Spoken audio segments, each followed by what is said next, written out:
Bonjour à tous, je suis Luc et vous êtes sur la chaîne Cœur Co. Nous sommes le vendredi 15 mai et c'est aujourd'hui le 5e jour du déconfinement national, l'occasion de reprendre le cours de la vie et surtout d'en inventer peut-être une nouvelle mélodie. Bienvenue aux abonnés et à vous qui découvrez cette chaîne pour la première fois. Vous pouvez nous soutenir, vous pouvez vous abonner. En dessous, là, le petit bouton abonner et vous pouvez aussi cliquer sur la petite cloche, comme ça vous serez informé des prochaines sorties vidéo. Aujourd'hui, nous ouvrons ce 3e opus et j'en suis très content avec Christian Junot, notre Alibaba suisse, notre guide inspirant pour partir à la découverte de la caverne et redécouvrir l'argent. Bienvenue à toi, Christian. Merci de ton invitation. Merci à toi d'être venu si gentiment nous parler d'argent. Alors, Christian, il semblerait que tu sois la preuve vivante que tout est possible et que la banque suisse fait aussi des bons repentis hors de la matrice, puisqu'a priori, tu en sors indemne et tu aides des gens avec une intelligence à l'argent que peut-être la banque suisse ne t'avait pas fournie au départ. Alors, ce que je sais de toi, et tu me diras après si je tiens le bon fil de ton pedigree, tu es économiste a priori de formation et un ancien banquier qui a travaillé pendant 23 ans dans une grande banque suisse.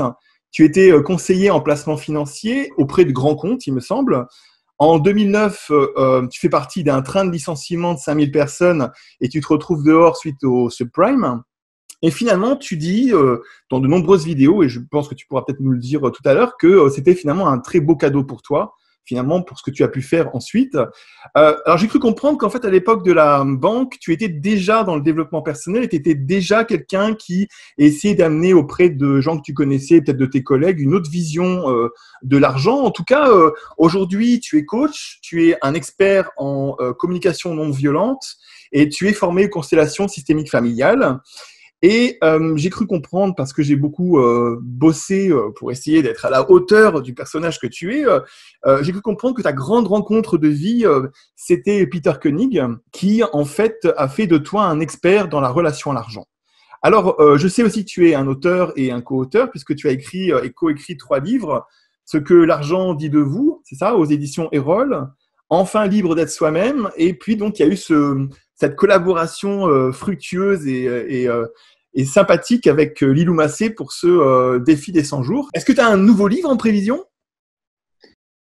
Alors oui, il y en a un qui est presque terminé depuis 6-8 mois au moins, qui est sur le couple, mais pas le couple et l'argent, le couple, puisqu'il y a, pas que je dise de bêtises, les temps changent, il y a 43 ans que je vis en couple et avec mon épouse, nous avons coécrit un livre ensemble à travers notre histoire, à travers nos difficultés, à travers nos clés pour pouvoir donner des clés à d'autres personnes et avec un niveau de partage, je dirais, de personnel, je pense, au-dessus de la moyenne. Voilà, donc il est presque prêt, mais pas tout à fait. Écrire un livre sur le couple à travers notre histoire en couple, c'est pas facile. Ça vient réveiller beaucoup, beaucoup de choses. Donc ça n'a pas toujours été confortable, mais ça nous paraissait nécessaire. Et puis là, on l'a mis de côté, on va le finir cet été. Écoute, la semaine dernière, on avait Olivier Clerc, que tu dois connaître, j'imagine, et qui nous parlait de l'envie qu'il avait d'écrire un bouquin qui s'appellerait Credo, Crédit, Crédule, parce qu'il parlait donc de la propension, a priori, de rester toujours dans la crédulité, dans la croyance, et puis de finalement s'enfermer dans des croyances limitantes. Et je me posais une question, je me demandais quel était ton credo à toi? Mon credo à moi, c'est une bonne question. Enfin, pour moi personnellement, mon credo à moi, c'est de voir la vie comme un jeu et vraiment de jouer avec, voilà, de jouer avec ce que la vie me propose. Et à partir de là, je dirais, chaque expérience est riche, même si elle est inconfortable. Tout à l'heure, en dehors de l'émission, on parlait du confinement et du déconfinement. En quelques mots, le confinement et ensuite le déconfinement, qu'est-ce qui s'est passé de vraiment important pour toi? Quelles ont été les grandes prises de conscience, s'il y en a eu? Alors, je dirais que c'est amusant, ça a commencé, mon confinement a commencé par des vacances. On avait une semaine de vacances avec mon épouse. Et au fond, on avait eu la bonne intuition de dire on réservera au dernier moment. Donc, on a réservé une semaine chez nous à la maison. Et au fond, cette première semaine a été assez relaxe, avec un petit peu de travail et beaucoup de rangement, enfin de choses aussi. Je me dis, oh là là, on va ranger de fond en comble toute la maison durant ce confinement. Toute la suite a été très, très occupée. Je veux dire, j'ai énormément travaillé durant ce confinement. J'ai fait des dizaines et dizaines d'interviews également, de participer à des congrès, à des sommets. J'ai lancé ma formation sur Internet qui était prévue à l'avance, de toute façon, pendant cette période-là. Donc, j'étais très occupé et au fond, Là, maintenant que le déconfinement a commencé en Suisse une semaine avant vous en France, ou 2 semaines, je ne sais plus maintenant, je vois qu'il y a toute une partie de moi qui résiste à l'idée de planifier un deuxième semestre en me disant j'ai quand même pas très envie de reprendre le rythme que j'ai depuis 2, 3 ans. J'aurais envie de ralentir tout en contribuant quand même un maximum à ce qui semble être ma mission. Et voilà, il y a vraiment cette sorte de conflit intérieur à ce niveau-là. Donc, je ne suis pas très pressé de repartir à l'extérieur. Et aussi, peut-être, ça m'a comme appris à faire des deuils, parce que j'ai dû faire le deuil d'un voyage au Québec dont je me réjouissais beaucoup, enfin un voyage professionnel, mais je me réjouissais beaucoup. Le deuil d'un voyage au Portugal, des mi-vacances, mi-professionnelles, plus 2, 3 événements que je me réjouissais beaucoup à l'avance aussi. Je ne sais même pas s'ils auront lieu ou pas. Donc, ça fait partie de tous ces petits deuils-là, de se dire, OK, tu te réjouis à l'avance de quelque chose, puis tu dis, ben non, ça n'existera pas. Et tu pars sur autre chose. C'est rien de grave par rapport à ce qui s'est passé, mais en même temps, ça fait partie de la vie que de faire ces deuils-là aussi. C'est marrant que tu parles de deuil parce que j'avais posé la question juste ensuite. Je me demandais si, à ton avis, après ces 2 mois un peu particuliers, qui ont été plus ou moins choquants selon les personnes et plus ou moins difficiles, hein, nous on vit dans une petite maison, toi aussi a priori, il y a des gens qui vivent dans des endroits qui sont vraiment exigus. Je me demandais une chose, c'est est-ce que tu crois que ça va changer notre rapport à l'argent, ces 2 mois de confinement-là? Alors, peut-être pas directement le rapport à l'argent, mais le rapport à la vie qui fait que ça pourra peut-être avoir une incidence au rapport à l'argent. Autrement dit, je m'explique. Mm. Je pense que du fait que vous avez été forcé de vivre des choses différentes, que pour un certain nombre de personnes qui auront, je dirais, goûté quand même à des choses nouvelles, parce que tout le monde n'a pas apprécié, mais moi je rencontre beaucoup de gens qui ont apprécié ce moment-là et qui n'ont même pas forcément envie d'en sortir. Je suis étonné du nombre, en tout cas, dans mon milieu que je rencontre comme ça, que ça va leur permettre de faire ce que j'appelle moi, la différence entre l'important et l'essentiel. L'essentiel est plus pour moi en termes de qualité de vie, de qualité de relation, de tout ce qui est de capacité d'émerveillement également, vraiment de goûter à la vie. L'important, ça s'achète. Là, l'argent est utile pour l'important, mais ça s'achète. C'est du confort matériel, c'est des choses comme ça. Et pour moi, l'essentiel ne s'achète pas. Et je pense qu'il y aura quelque chose de l'ordre pour un certain nombre de personnes qui vont se repositionner en disant, mais au fond, il y a toute une série de choses qu'on n'a plus pu faire, comme aller faire des magasins, aller faire du shopping, machin, qui n'est pas si important que ça. Et je crois qu'il y aura quelque chose du décalage, de mettre plus d'importance sur la qualité de vie, peut-être que c'était le cas avant. Et pour cette qualité de vie-là, la plupart du temps, il sera nécessaire d'avoir moins d'argent. Tu vois, à un moment donné, dans une des vidéos que je regardais de toi pour préparer cette interview, tu disais que, en fait, chacun amenait une couleur à un projet, qu'on avait sa propre couleur et qu'on amenait cette couleur dans le projet. Je me demandais, à ton avis, un confinement, déconfinement, ça nous change de couleur définitivement ou on reste comme on est? Alors non, je pense quand même que pour la grande majorité de nous, on va rester tel qu'on est, si tu veux, mais comme pour moi, tout est expérience de vie et toutes ces expériences de vie sont chaque fois des opportunités de transformation que nous saisissons ou que nous ne saisissons pas. Disons que les expériences de vie que nous avons vécues dans cette période-là, elles sont tellement différentes de celles que nous vivons dans notre quotidien qu'elles peuvent difficilement ne pas avoir laissé de traces. Écoute, je te propose un petit truc rigolo, comme on avait fait avec Olivier Clerc, un petit moment pour sortir un petit peu des rails habituels de ce qu'on dit et de ce qu'on dit pas sur YouTube. Et alors, je te propose qu'on fasse une petite interview Ardisson, comme on a fait avec Olivier Clerc. Alors, Olivier Clerc, il avait le droit à une interview qui s'appelait Première fois, et moi, je te propose une interview qui s'appelle Un parmi d'autres. Alors, je vais te proposer, en fait, de faire des choix sur des thèmes que tu connais déjà, et comme ça nous permettra de savoir un peu qui se cache derrière Christian Junod. Alors, si tu étais un des 7 péchés capitaux, tu serais lequel? Qui est la gourmandise parce que je vois que dès qu'il y a du chocolat, j'ai la difficulté à me retenir. Enfin, il y a des choses comme ça, des desserts, des choses comme ça dans lesquelles j'ai beaucoup de difficulté à me retenir. Et en même temps, c'est vrai que je vois que derrière cette notion de gourmandise, il y a 2 choses. Il y a l'aspect d'apprécier quelque chose que je peux vraiment avoir, un bon verre de vin et tout ça, ou un bon morceau de chocolat. Et il y a aussi l'aspect compensation que je peux avoir aussi. C'est que la gourmandise peut être une sorte de manière de compenser un mal-être provisoire aussi. Et tu te sens un gourmand de la vie depuis que tu travailles dans ta passion? Toujours plus, absolument, toujours plus. Et si tu veux, le gourmand de la vie, il est insatiable dans le sens que il y a 30 ans que j'ai la chance d'avoir les mêmes paysages qui sont des montagnes juste magnifiques. Et au fond, je me dis, je pourrais me lasser d'avoir toujours ça. C'est le contraire, je suis toujours plus en admiration, toujours plus en gratitude pour ces paysages que j'y vois, mais j'arrive pas à me lasser de ça. C'est plus fort que moi, tu vois. Et des fois, ça me surprend moi-même. Et au fond, je me dis, non, je crois que je suis juste plus en capacité à goûter ouais, aux joies de la vie et à tous ces moments précieux. Alors, si tu étais un des 10 commandements, tu serais lequel? Alors, je dirais un seul Dieu. Euh, et en même temps, ça peut paraître bizarre de dire ça parce qu'il y a toutes sortes de dieux différents qui existent dans les religions différentes également. Mais au fond, je crois que tous amènent au même point. Je suis croyant, je suis protestant, mais au fond, quand je parle de cette chose plus grande que moi, parce que pour moi, c'est évident qu'il y a quelque chose de plus grand que moi euh, qui, qui, euh, qui nous fait vivre des choses, qui nous fait attirer ce nombre de choses. J'appelle ça la vie avec un V majuscule. Voilà, mais c'est mon mot à moi, chacun a son propre mot, mais au fond, je crois que nous parlons tous de la même chose.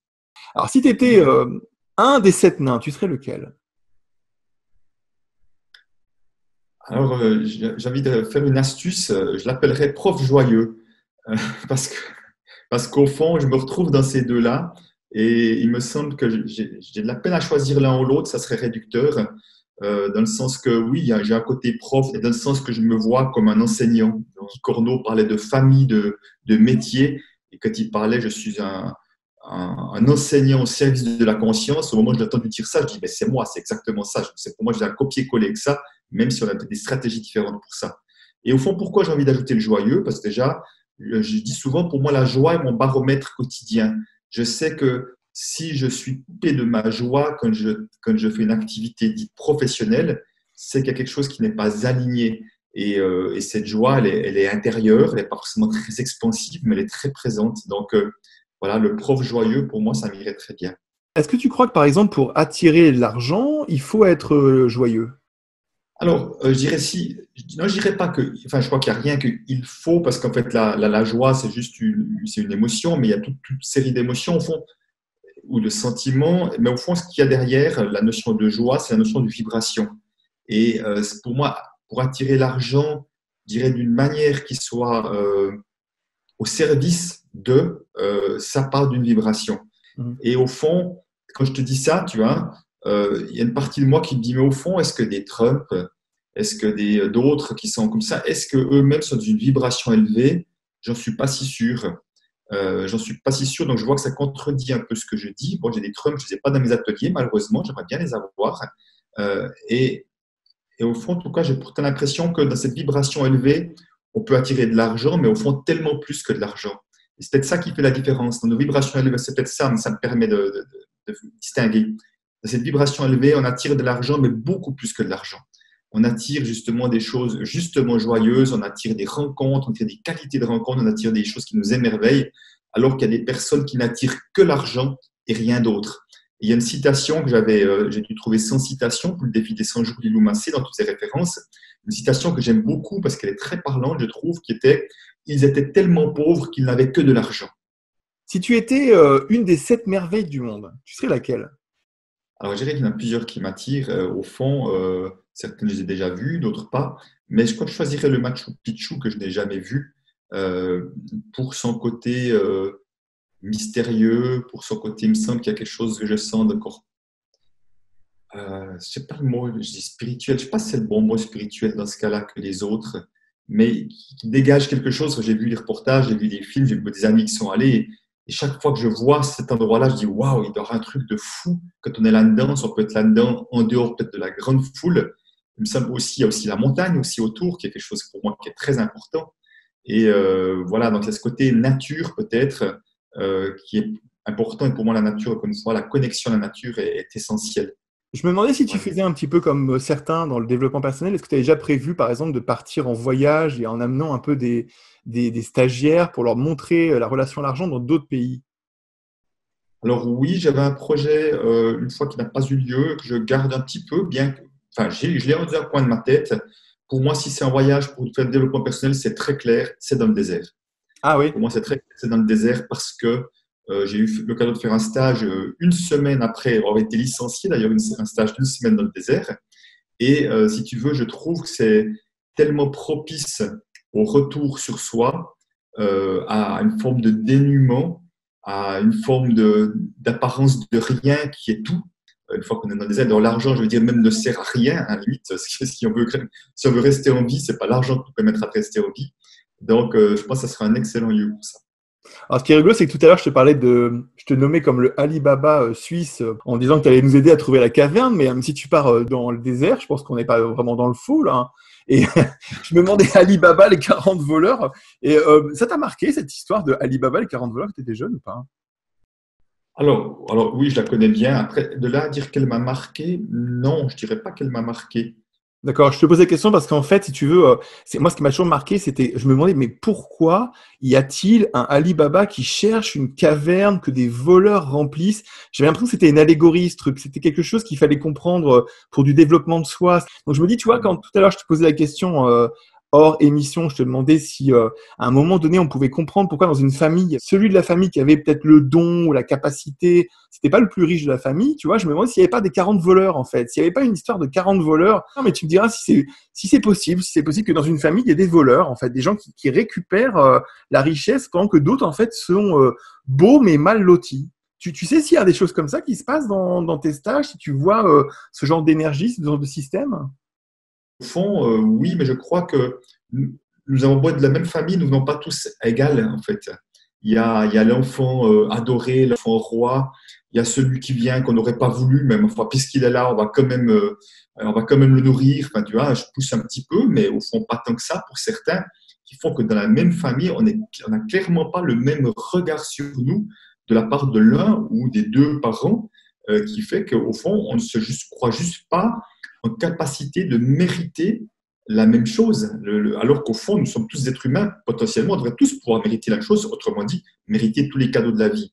Mais c'est comme si déjà, très rapidement, dès notre venue, on avait emporté en nous le fait que moi, je mérite de tout recevoir parce que je reçois l'amour de mes parents, je reçois l'attention de mes parents, et puis d'autres, un peu laissés pour compte, casés chez les grands-parents, je ne sais pas quoi, un certain temps, font qu'au fond, on a l'impression qu'on ne mérite pas vraiment, et ça va se manifester parfois tout au long de leur vie, jusqu'à qu'ils se rendent compte qu'il y a quelque chose à les changer. Alors, si tu étais un des 5 sens, tu ferais quel sens? Alors, moi, je dirais la vue. La vue, parce que ma capacité d'émerveillement, elle passe beaucoup par la vue. Enfin, je suis toujours prêt à faire des crochets, que ce soit dans la nature ou même dans des villes, pour aller à un endroit où on voit les choses de haut et on voit loin. Et donc, c'est vraiment par la vue que ça se passe pour moi très clairement. Et d'ailleurs, mon animal totem, c'est l'aigle. Je pense qu'il y en a bien un bon, qui voit de haut aussi, puis qui a la vue perçante, c'est bien pire. Si tu étais un des 4 mousquetaires, tu serais lequel et pourquoi?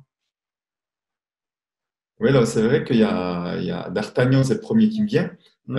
Les trois autres, je sais qu'ils existent, tu vois, parce que je me souviens avoir beaucoup aimé le film, mais j'arriverais même pas à dire quelles étaient leurs particularités aux trois autres. Juste Porthos, il m'attire parce que j'aime bien le Porto. autrement, autrement, voilà, D'Artagnan, et j'ai vraiment le souvenir de quelqu'un d'héroïque, de quelqu'un voilà, d'attirant, de séduisant, en même temps, il y avait il avait de l'allure, quoi. D'Artagnan, il avait de l'allure. Tu vois, quand je te demande ça, en fait, je me demandais s'il fallait pas être un peu des fois le D'Artagnan de sa vie quand on va vers l'argent, quand on va vers la réussite de soi, hein, quelle soit. À ton avis, est-ce qu'il faut être D'Artagnan? Est-ce qu'il faut être courageux? Ou est-ce qu'il faut être plutôt dans la fluidité et pas vraiment se battre? Comment tu vois les choses, toi? Alors, moi, je vois les deux. C'est-à-dire, pour moi, ce que je dirais, le courage, je le vois dans le sens qu'il est nécessaire pour pouvoir faire des pas, de sortir d'une zone de connu, de référence pour oser faire quelque chose d'autre. Et surtout, pour pouvoir euh, pleinement vivre sa mission, ce que je sens qu'il y a une mission. Alors, j'aime pas tellement le mot mission parce que ça peut un peu être réducteur, mais ce à quoi je suis appelé en quelque sorte, ça demande du courage, ça demande d'oser être pleinement soi-même et être dans sa couleur. Parfois, ça demande du courage parce que ça va déplaire. Et moi, je peux dire, si mon thème, la relation à l'argent, c'est un thème tellement méconnu, l'argent, il y a tellement de gens qui n'aiment pas ou qui détestent l'argent, que uniquement avec cette étiquette qu'on peut me donner ou que je me donne moi-même, hein, d'expert de la relation à l'argent, pour Mhm. certains, ça génère automatiquement quelque chose de méfiance, quelque chose un peu de beurre, tu vois, de quelque chose de pas très sympathique, parce que je porte cette étiquette-là. Donc, ça me demande aussi parfois du courage, parce que je sais que dans certains milieux, quand je viens de parler de ça, potentiellement, avec une forte probabilité, je vais déranger.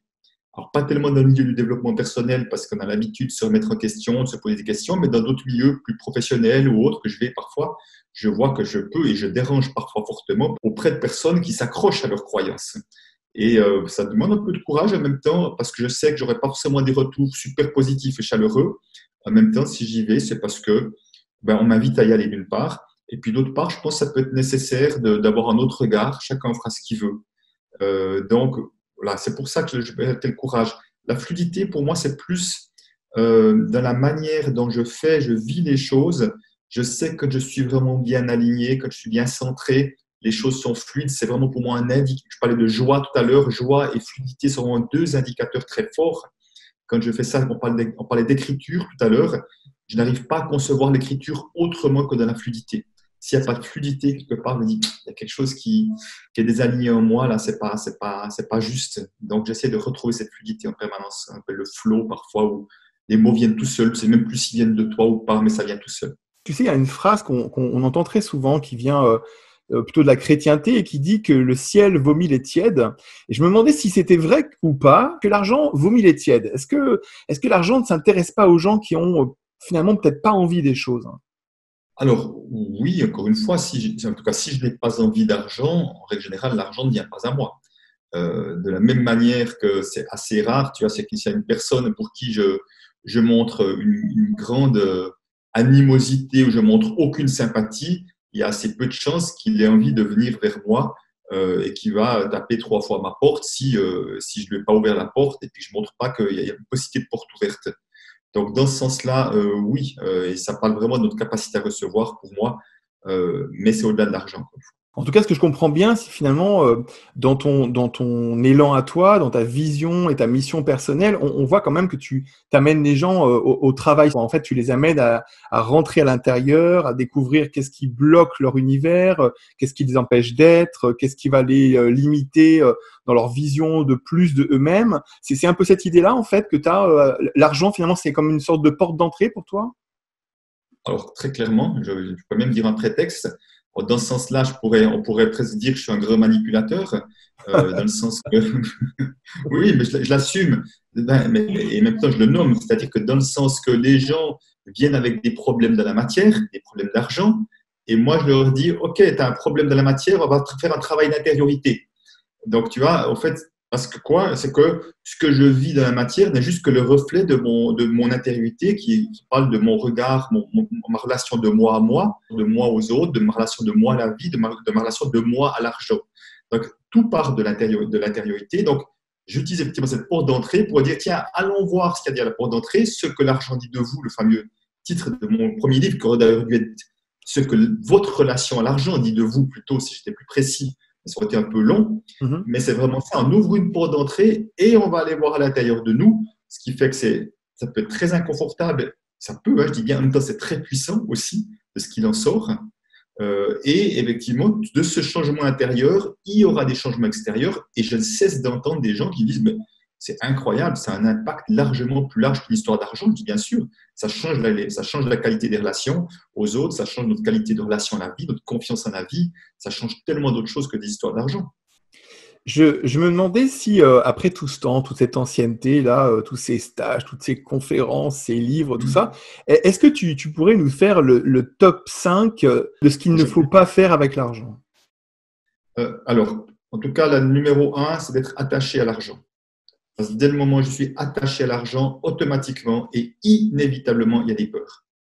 Et au fond, j'ai vu moi-même comme ancien banquier, effectivement conseiller en placement financier, des millionnaires être dans la peur de manquer en permanence parce qu'ils étaient accrochés et attachés à l'argent. Ça, c'est la première chose. La deuxième erreur, c'est de négliger l'argent. Parce que si je vais négliger l'argent, l'histoire d'argent, négliger l'argent, les histoires d'argent me rattrapent. J'avais encore aujourd'hui, au moment où on se parle, quelqu'un qui disait à force de ne pas m'occuper de l'argent, l'argent revient à moi avec des amendes sans arrêt, des trucs et des pénalités qui fait que voilà, ça me pénalise, ça m'amène beaucoup de problèmes dans ma vie. La troisième chose, la troisième erreur, ça serait de manquer de clarté quand on parle d'argent, en tout cas dans des relations professionnelles ou même dans les. J'ai déjà parlé des relations professionnelles. Ça serait de manquer de clarté. Tu vois, on fait des accords, mais au fond, tout n'a pas été bien cadré. Parce Ouais, que je pour comprends. moi, au moment où les choses sont claires, on peut pleinement se focaliser dessus. On sait qu'il n'y aura pas de choses qui vont nous rattraper et qu'on va finir peut-être par des disputes, par manque de clarté dès le départ. Et ça me permet de parler d'une quatrième chose qui serait plus en lien avec le couple. Une erreur, parce que le couple et l'argent, c'est un thème compliqué, c'est un des grands sujets de divorce, un des grands sujets de conflit. Donc, la quatrième erreur, ça serait de ne pas prendre un temps pour s'expliquer chacun, en tout cas pour partager à chacun quelle est ma perception de l'argent, quelle est ma perception peut-être de la richesse, mais de l'argent en général, comment je vois l'argent, quelle importance j'y donne, et puis à quoi j'aimerais qu'il puisse être utilisé. Parce que très souvent dans les couples, je vois deux fonctionnements différents. Alors, ce n'est pas toujours celui-ci, mais pour dire ce qu'on voit souvent, un qui dit OK, il faut faire de l'épargne parce qu'on ne sait jamais ce qui pourrait se passer un jour, puis l'autre qui dit il faut profiter de la vie tout de suite, on ne vivra qu'une fois.